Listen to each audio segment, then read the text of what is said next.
Welcome to We're Talking Bears, where we bring you the latest in the Chicago Bears experience. I'm Uncle, Nephew, and I'm Son, and we're talking Bears.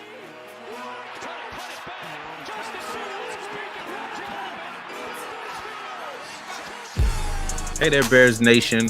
Welcome back and bear down to all of you guys out there.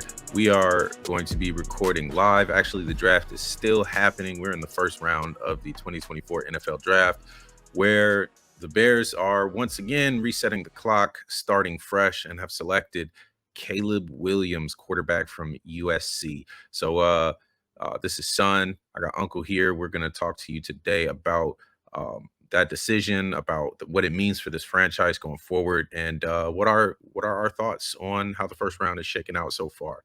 So stick with us, and I hope you guys enjoy it. All right. Hey, loving it, man. The Bears having the number one overall pick usually is a horrible sign. Usually that means you're the worst team in the league. You probably won 2-3 games at the most. You might have even been fighting with the Lions trying to get 0 or 1 game. But that's not the case. We fleeced Carolina last year, and I'm gonna make it a verb.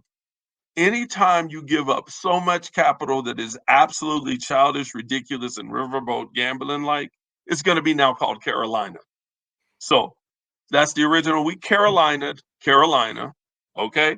And in doing so, we're still picking up capital and we're not done. We got a second round pick next year for the Carolina, but we've got Keenan Allen out of this deal, DJ Moore, Caleb Williams. What else did we get? Darnell Wright. Tyreek Stevenson? Yep, Tyreek Stevenson as well. So this has all been a very fortuitous trade. I like that, using that as a verb. I'm gonna just next time I go to Vegas and I'm losing on the tables and be like, dang man, I went to Vegas and I pulled a Carolina. Yeah, so punting backwards. Man, I'm saying. So let's talk about this. Let's talk about Caleb. Let's talk about the number 9 pick, which I'm sure you guys have by now heard. We stayed put at 9. We drafted Odunze, wide receiver from Washington. So now we got a new tandem in the house, Caleb and Rome. That's gonna be who flew in together. They must have known what was going on.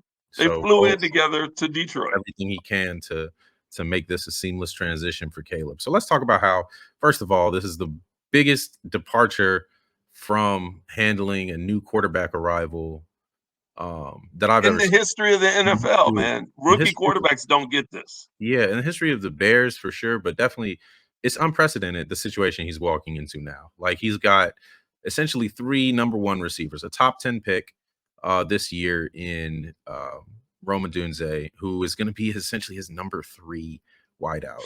So, I mean, and this is like, I mean, what's that Meek Mill verse? I used to pray for times like this. You know what I mean? Like, I really want for it to work this time. I don't see how it doesn't work. We are dangerous. Let's pull up the offensive grid. You don't see how this doesn't work? Dangerous. Okay. We are dangerous. You got DJ Moore a number 1. You got Keenan Allen a number 1. You got Odunze a top 10 pick.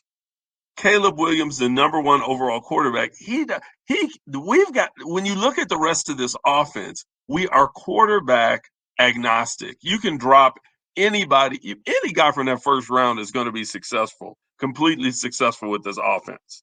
Anybody. You got DeAndre Swift coming off a career 1,000-yard year. You got Cole Kmet coming off a career year. You got DJ Moore coming off a career year. You got Darnell Wright looking like a superstar tackle. You got Braxton Jones stepping up and being a solid tackle in the league. Tevin Jenkins, one of the best guards in the league. Coleman Shelton can actually hike the ball. Yeah, that's man. He can hike the ball. Yeah. And Nate Davis. Yeah, okay. And Nate Davis. All right. So now, I mean, look, Nate Davis is the worst lineman we have. Think about when he was projected to be our best lineman. He is the worst lineman we have. So looking at that, yeah, there's absolutely, life is different. I mean, I agree with you 100%. It's definitely a different scene that we've seen the previous times that we've drafted a quarterback high, which has happened quite a lot in recent years, I'll remind you.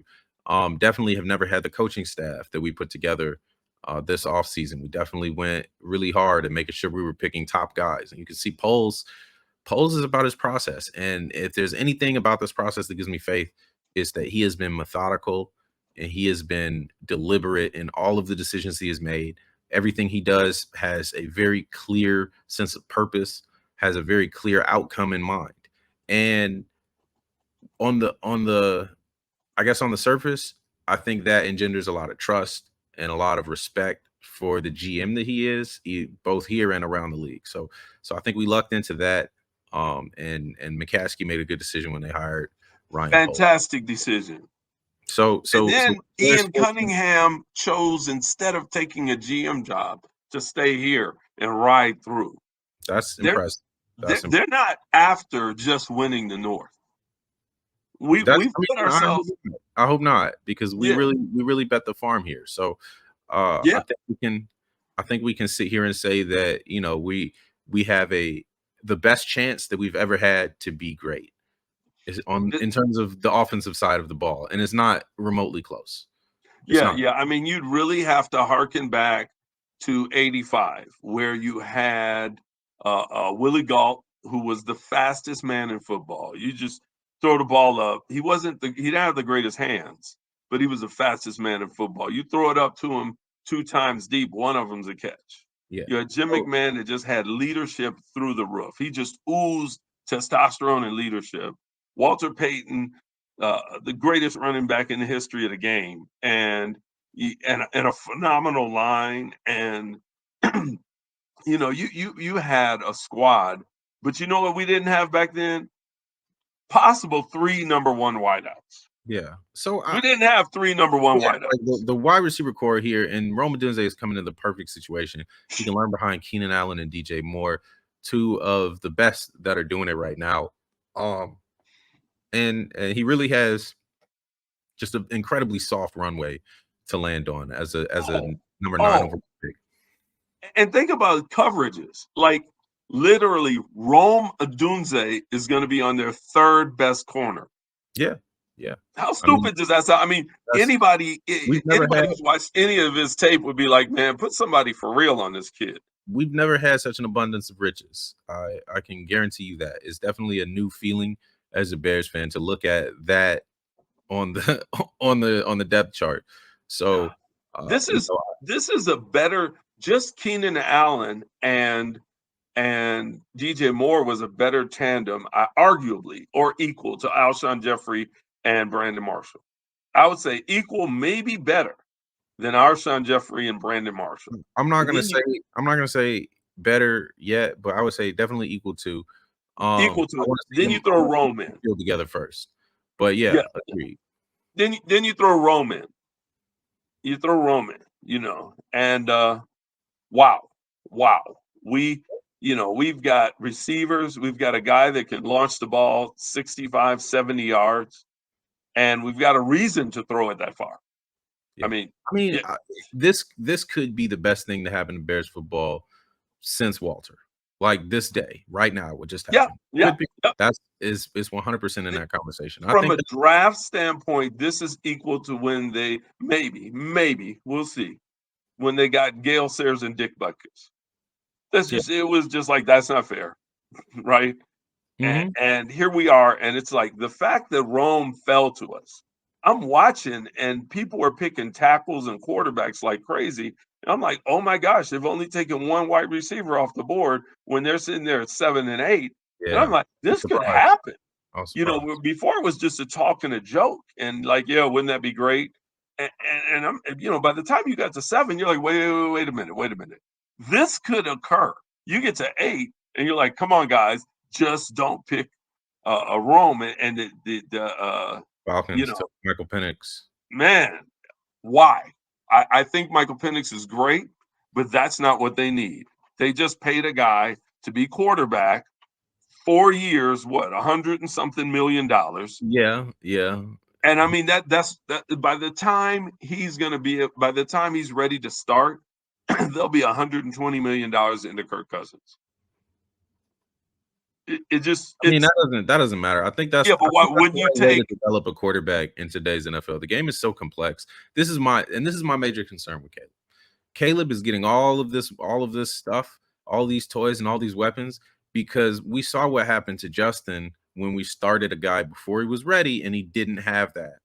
Caleb, it's hard for me to look at him and say he's ready right now. It's hard for me to he's say not that he's ready. mature. It's hard for me to look at him and say that he's going to be a leader in that locker room. So he's going to have to be those things from day one, regardless of whether he's ready or not. And I guess that's my Bear cynicism. You know what I mean? Like it's hard as a Bear fan to on draft day. Let me Like, oh, argue with that. It's Brock Purdy easy, and I'm taking nothing away from Brock Purdy. Phenomenal job, most yards in the NFL thrown. But he's Brock Purdy dropped didn't into start week 1. what? Brock Purdy didn't start week 1. No, he didn't. But Brock Purdy wasn't the number. He was Mr. Irrelevant, not number one. Caleb should be more ready than Brock. He should be.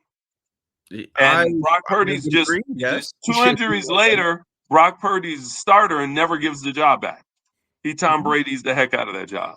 And all the credit in the world, but that offense is incredible. Yes. Yeah. And I mean, that's the way. I don't think we're quite that good because our line isn't as good as their line.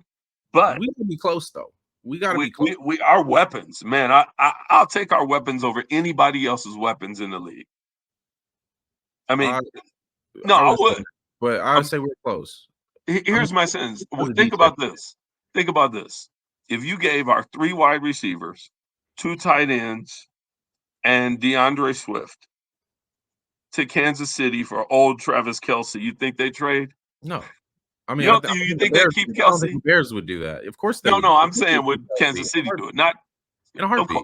Yeah, in a heartbeat. And Kansas City would be unbeatable.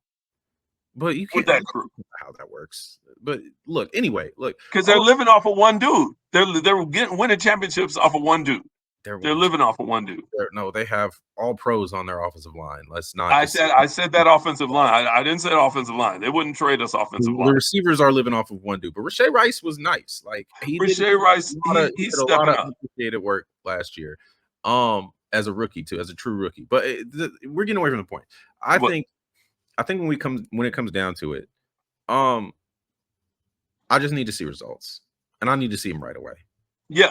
Like we can't throw this level of investment at the best quarterback prospect that's rolled around since Andrew Luck, and then look at the results that we get the first year and have them be subpar, bro. I just can't. Can't. No. This you have to be in the playoffs. You have to have double-digit wins. I mean, and our defense. Our defense. We were this close to the playoffs last year. We were this close. And our defense, since we took Martez Sweat. Our defense, the last, I think, 5 games didn't give up more than 17 points. So we held the Pack to 17, and then they rolled Dallas for 48. We held Detroit to 17. Which brings me back to the point of Ryan Poles. So say this experiment doesn't work out. Caleb doesn't look great. We missed the playoffs. We're under 8 wins, something like that, right? Who takes the blame? Is that Flus? Well, here's how I feel about it right now. Answer the question first, then you can tell me how you feel. Answer the question. Who takes the L if all of this experiment that's happening right now doesn't work? Well, it's going to be – I'm going to tell you what. It's either going to be Flus or it's going to be Caleb. Honestly. I mean, I'm serious because there's no argument that number one, that when Poles took over – financially, we were in such a horrible position. It was stupid. Our contracts were horrible. Our players were old and we were average. And we had super contracts. So he turned that, and people didn't want to come here. And the fans didn't want to watch the product. All of that changed under Poles. He changed his finances. He changed the customer base. He moved us from giving away all our picks to having the best picks, to being the envy of the league as far as picks. He flipped all that, and he's brought mega talent to Chicago. So you can't put it on Poles' floor. He made the decision he made, and it took him a long time to decide, do I roll with Justin or do I try to – talking about Flus. Yeah. I think I'm going to say is this, like, if everybody else plays great and if Caleb goes out and has a 42 interception season, Oh, that's then not. I'm just saying. I'm just saying. If he has a 30 let's be realistic. If it's a 30 interception Realistic would be season, like 15 to 17. That would be right, real. but if he's 15 interceptions, we're good. I mean, there's just too much talent on this team. 15 Okay. All Yeah, right. an interception a game, we're good. We That's can absorb that. We got a good defense. We can absorb an interception a game. that If he has, interception game is enough to get you benched in this league. it is, but if you're winning, it's no big deal because you're Yeah, gonna that's what look I'm. That's what I'm saying. between DJ Moore, Keenan Allen, Odunze, and We Swift saw, we and saw Komet, they're gonna break loose a few times a we game. saw a few games of Eberflus's defense not giving up 30 points a game. Ever since Sweat, pretty much. Yeah, we saw a few games of that. Can we continue with that? We didn't do any investment at the top of this draft.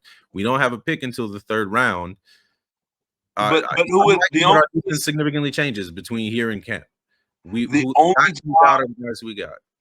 look, the only job that we can change that's a legitimate smart move is edge on DeMarcus Walker's side. That's it. I mean, look at the defense. You look at this defense. Who would you replace with the top pick besides DeMarcus Walker? I mean, and I like Jack Sanborn there. Honestly, remember when we traded Smith? Pass rusher, but I mean, when we traded Smith, think about it. When we traded Smith, Sanborn really, was middle linebacker, and he was leading the league in tackles. Look. So what I'm saying is, DeMarcus Walker or Gavon Dexter are the two that stick out. Dexter would probably move over to Billings' role because he can hold up and has power on the inside. So Billings would probably eat a lot of that, and he would probably be moved almost exclusively to rundowns in terms of like his time split. But we could upgrade both of those spots. So half of our defensive line essentially is upgradable, and we let pass some pretty talented. We could have got the first edge off the board today at 9. 17. I think Latu. I wouldn't have wanted Latu. He's got too much physical problems. Yeah. His medicals are a problem. But Jared Verse, Dallas Turner, those kind of guys, we could have traded back, picked up a lot of picks to help build out, even if we're not going with top picks, some top quality depth at safety, for example, at D line, because like, man, imagine, like, God forbid, but one of our good D linemen gets hurt, then that's just torpedo. Yeah, I mean, yeah. So you can't. You can't be that thin up top. You know what I mean? Like, and you definitely, like, everything starts with the trenches. And right now, the trenches are our weakest position on both sides of the ball. Yeah. Well, here's the thing, though. Think about this. I like the Rome Odunze pick. First of all, he's there. Get him. Right? He's the second wide receiver off the board. Secondly, Keenan Allen's a rental. 20 million plus a year. We're not re-signing him. And so you have to know that you have a replacement for Keenan Allen. And I think right now we're pretty sure we have a number 2, right? I mean, I would have trusted him just as a number 2, period. I agree. I think he's more than capable of being that number 2 behind DJ. Yeah. That's fine. Yeah. I don't have a problem. I don't have a problem that we picked Odunze. I'm not his biggest fan out of the top 3 receivers, but he's one of the top 3 receivers in this draft, and I think he could be one of the better receivers from this class. Do I think he will be the best? No, but I mean, he's our number 2. He's our number 2 because we got 1.1 and 1. Yeah, he's our number 2 after we lose. He's our number 3 right now. Yeah. So, as far as how much pressure is on him, he's got the least of all of the top receivers. There's no pressure at all.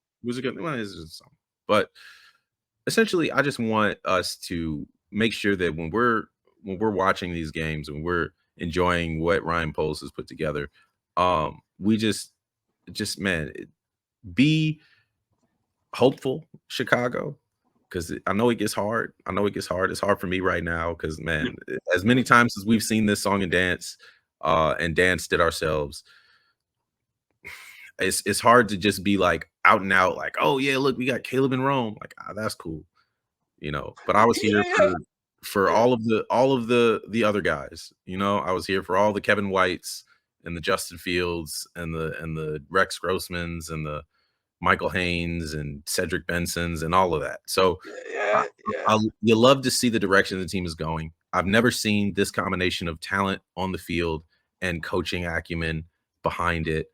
I've never seen this level of organization and competence from the GM. This could be it. This could really be. I mean, I feel like be good. And I want so badly for that to be the case. But I just can't believe it until I see it. And I understand that. The way I look at it is this. Everything you said is true, except for the sentence, like, this is it. This is it. Now, does that mean we win the Super Bowl? I don't know.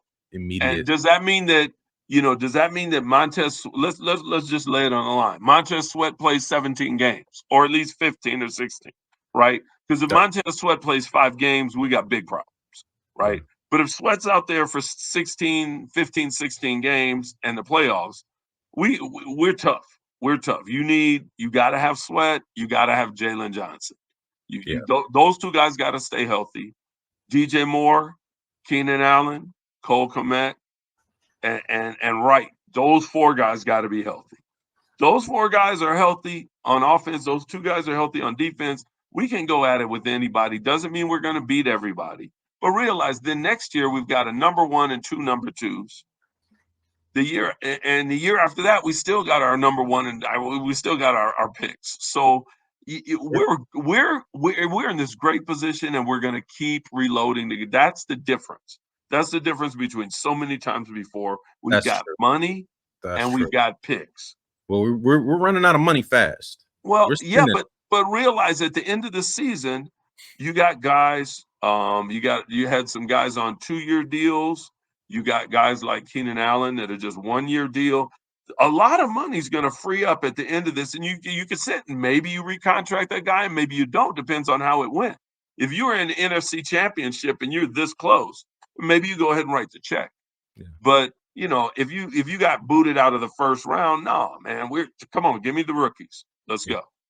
No, I'm on board. Honestly, I really want this to be the time that everything goes right, instead of just seeing everything just one by one, little dominoes fall out of alignment, So I agree with you. We got picks in the future. We haven't given up any first round picks to get to where we are. Thank you, Carolina.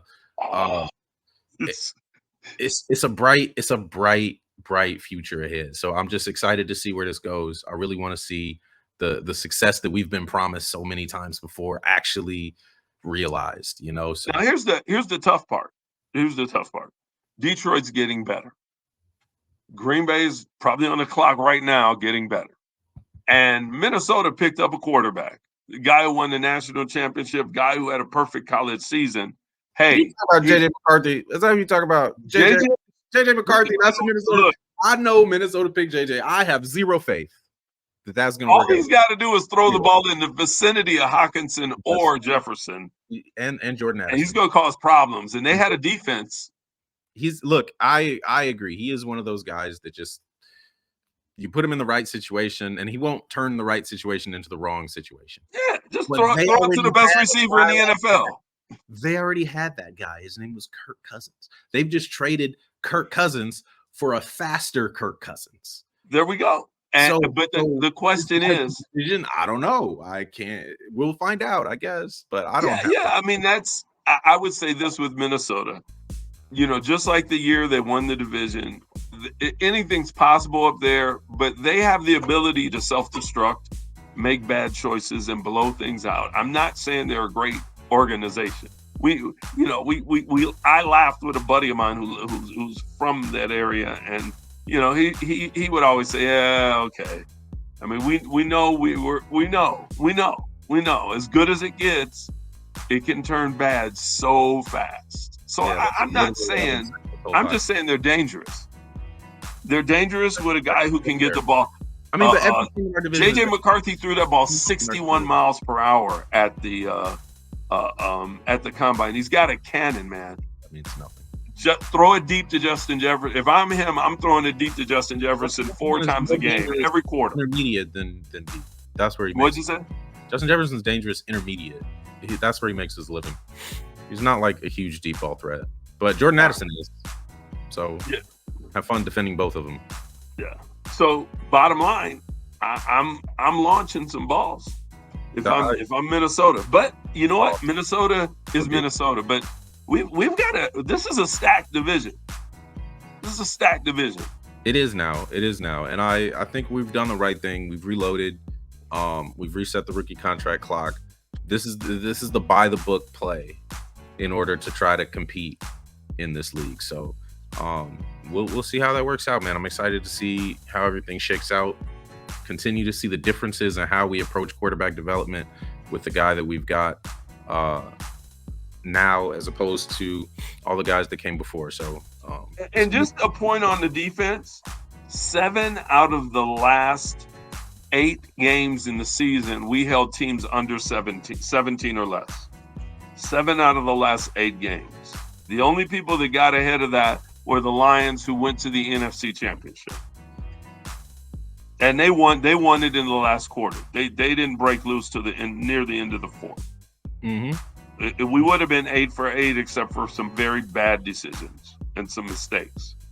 But that we've got a defense, and our defense is tough. But I agree with you. We just don't have depth. Yeah. We got depth at cornerback. That's it. I think that's the only place we got. We got depth at linebacker too. I like the kid. I like Penei Sewell's brother. We got depth at linebacker. We really use a lot of 2 linebacker sets.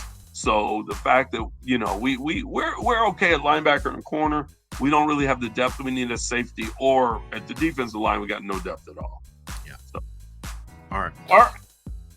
Well, fans of the show, we'll be back tomorrow after we find out what happens in day 2. And maybe nothing. Hopefully, hey, we could end up trading back and getting a whole bunch of more guys, but I don't want to do that. No, I agree. I don't want to either. Yeah. Anyway, so it's the 2nd and 3rd round tomorrow, correct? I believe so, yes. So we're in tomorrow. Hey, like and subscribe. We appreciate you. I'm Uncle. I'm Son. Nephew's missing. And we're talking Bears. All right, I gotta go.